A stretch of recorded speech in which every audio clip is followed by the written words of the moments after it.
Here we have the simplest Pythagoras triplet. We know it is a triplet because it follows Pythagoras' theorem. 3 squared plus 4 squared equals 5 squared.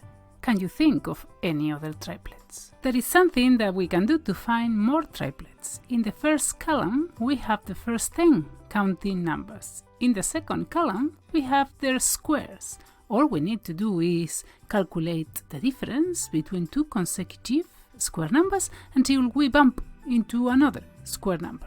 Pay attention.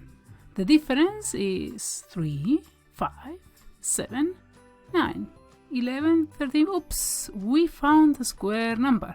9 is the square of 3. 16 plus 9 equals 25. 4 squared plus 3 squared equals 5 squared. Our first Pythagoras triplet. Can you find the next one? Stop the video here and give it a go.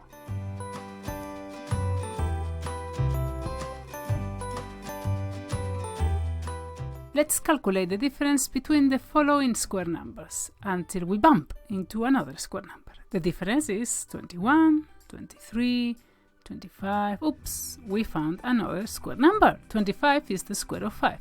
144 plus 25 equals 169. 12 squared plus 5 squared equals 13 squared. Our second Pythagoras triplet. Let's try that again. The difference is 39, 41, 43, 45, 47, 49. Oops, another square number. 49 is the square of 7. 576 plus 49 equals 625. 24 squared plus 7 squared equals 25 squared. Our third Pythagoras triplet. If you pay attention, you can figure out the algebraic rule for the sides of a Pythagoras triplet. The smallest sides, the ones whose square matches with the difference, is always 2n plus 1. The other two consecutive numbers are 2n times n plus 1 and the one after, 2n times n plus 1 plus 1. Is this a triplet?